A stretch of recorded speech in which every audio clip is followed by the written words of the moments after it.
Year-long Bible reading, Day 106, 1 Kings, chapter 19 and chapter 20. Chapter 19. Ahab told Jezebel all that Elijah had done, and how he had killed all the prophets with the sword. Then Jezebel sent a messenger to Elijah, saying, "So may the gods do to me and more also, if I do not make your life as the life of one of them by this time tomorrow." Then he was afraid, and he arose and ran for his life, and came to Beersheba, which belongs to Judah, and left his servant there. But he himself went a day's journey into the wilderness, and came and sat down under a broom tree. And he asked that he might die, saying, "It is enough now, O Lord, take away my life, for I am no better than my fathers." And he lay down and slept under a broom tree. And behold, an angel touched him and said to him, "Arise and eat." And he looked, and behold, there was at his head a cake baked on hot stones, and a jar of water. And he ate and drank and lay down again. And the angel of the Lord came again a second time, and touched him and said, "Arise and eat, for the journey is too great for you." And he arose and ate and drank, and went in the strength of that food 40 days and 40 nights to Horeb, the mount of God. There he came to a cave and lodged in it. And behold, the word of the Lord came to him. And he said to him, "What are you doing here, Elijah?" He said, "I have been very jealous for the Lord, the God of hosts. For the people of Israel have forsaken your covenant, thrown down your altars, and killed your prophets with the sword. And I, even I only, am left, and they seek my life to take it away." And he said, "Go out and stand on the mount before the Lord." And behold, the Lord passed by, and a great and strong wind tore the mountains and broke in pieces the rocks before the Lord. But the Lord was not in the wind. And after the wind, an earthquake. But the Lord was not in the earthquake. And after the earthquake, a fire. But the Lord was not in the fire. And after the fire, the sound of a low whisper. And when Elijah heard it, he wrapped his face in his cloak, and went out and stood at the entrance of the cave. And behold, there came a voice to him and said, "What are you doing here, Elijah?" He said, "I have been very jealous for the Lord, the God of hosts. For the people of Israel have forsaken your covenant, thrown down your altars, and killed your prophets with the sword. And I, even I only, am left, and they seek my life to take it away." And the Lord said to him, "Go, return on your way to the wilderness of Damascus. And when you arrive, you shall anoint Hazael to be king over Syria. And Jehu, the son of Nimshi, you shall anoint to be king over Israel. And Elisha, the son of Shaphat of Abel Meholah, you shall anoint to be prophet in your place. And the one who escapes from the sword of Hazael shall Jehu put to death. And the one who escapes from the sword of Jehu shall Elisha put to death. Yet I will leave 7,000 in Israel, all the knees that have not bowed to Baal, and every mouth that has not kissed him." So he departed from there and found Elisha, the son of Shaphat, who was plowing with 12 yoke of oxen in front of him, and he was with the 12th. Elijah passed by him and cast his cloak upon him. And he left the oxen and ran after Elijah and said, "Let me kiss my father and my mother, and then I will follow you." And he said to him, "Go back again, for what have I done to you?" And he returned from following him and took the yoke of oxen and sacrificed them and boiled their flesh with the yokes of the oxen and gave it to the people, and they ate. Then he arose and went after Elijah and assisted him. Chapter 20. Ben-Hadad, the king of Syria, gathered all his army together. 32 kings were with him, and horses and chariots. And he went up and closed in on Samaria and fought against it. And he sent messengers into the city to Ahab, king of Israel, and said to him, "Thus says Ben-Hadad, your silver and your gold are mine. Your best wives and children also are mine." And the king of Israel answered, "As you say, my lord, O king, I am yours, and all that I have." The messengers came again and said, "Thus says Ben-Hadad, I sent to you, saying, deliver to me your silver and your gold, your wives and your children. Nevertheless, I will send my servants to you tomorrow about this time, and they shall search your house and the houses of your servants, and lay hands on whatever pleases you, and take it away."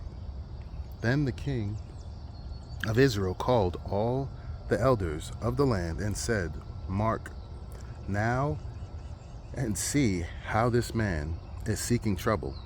For he sent to me for my wives and my children, and for my silver and my gold. And I did not refuse him." And all the elders and all the people said to him, "Do not listen or consent." So he said to the messengers of Ben-Hadad, "Tell my lord the king, all that you first demanded of your servant I will do, but this thing I cannot do." And the messengers departed and brought him word again. Ben-Hadad sent to him and said, "The gods do so to me and more also, if the dust of Samaria shall suffice for handfuls for all the people who follow me." And the king of Israel answered, "Tell him, let not him who straps on his armor boast himself like he who takes it off." When Ben-Hadad heard the message, as he was drinking with the kings in the booths, he said to his men, "Take your positions." And they took their positions against the city. And behold, a prophet came near to Ahab, king of Israel, and said, "Thus says the Lord, have you seen all this great multitude?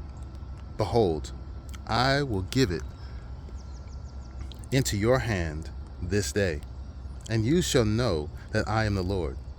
And Ahab said, "By whom?" He said, "Thus says the Lord, by the servants of the governors of the districts." Then he said, "Who shall begin the battle?" He answered, "You."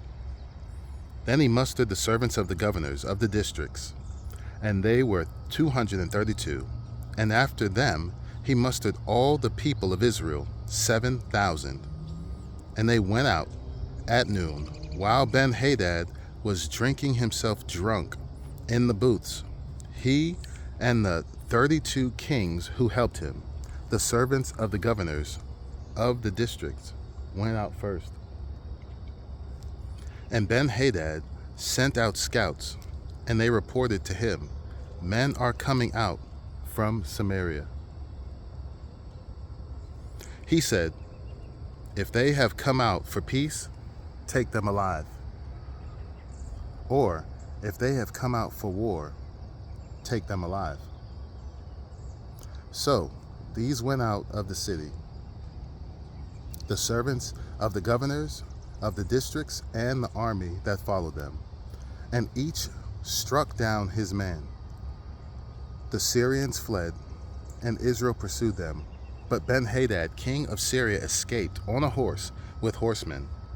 And the king of Israel went out and struck the horses and chariots, and struck the Syrians with a great blow. Then the prophet came near to the king of Israel and said to him, Come, strengthen yourself, and consider well what you have to do. For in the spring the king of Syria will come up against you. And the servants of the king of Syria said to him, Their gods are gods of the hills, and so they are stronger than we. But let us fight against them in the plain, and surely we shall be stronger than they. And do this, remove the kings each from his post, and put commanders in their places, and muster an army like the army that you have lost,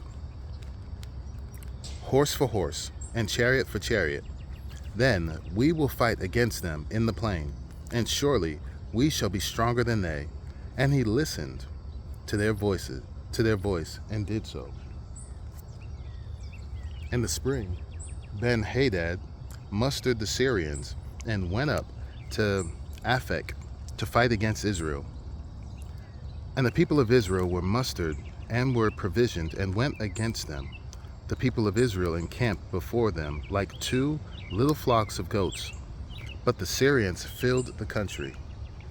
And a man of God came near and said to the king of Israel, Thus says the Lord, because the Syrians have said, The Lord is a God of the hills, but he is not a God of the valleys. Therefore, I will give all this great multitude into your hand, and you shall know that I am the Lord. And they encamped opposite one another 7 days. Then, on the 7th day, the battle was joined, and the people of Israel struck down of the Syrians 100,000 foot soldiers in one day, and the rest fled into the city of Aphek, and the wall fell upon 27,000 men who were left. Ben-Hadad also fled and entered an inner chamber in the city. And his servants said to him, Behold, now we have heard that the king of the house of Israel are merciful kings. Let us put sackcloth around our waists and robes on our heads, and go out to the king of Israel. Perhaps he will spare your life. So they tied sackcloth around their waists and put robes on their heads, and went to the king of Israel and said, Your servant Ben-Hadad says, Please let me live. And he said, Does he still live? He is my brother. Now the men were watching for a sign, and they quickly took it up from him and said, Yes, your brother Ben-Hadad.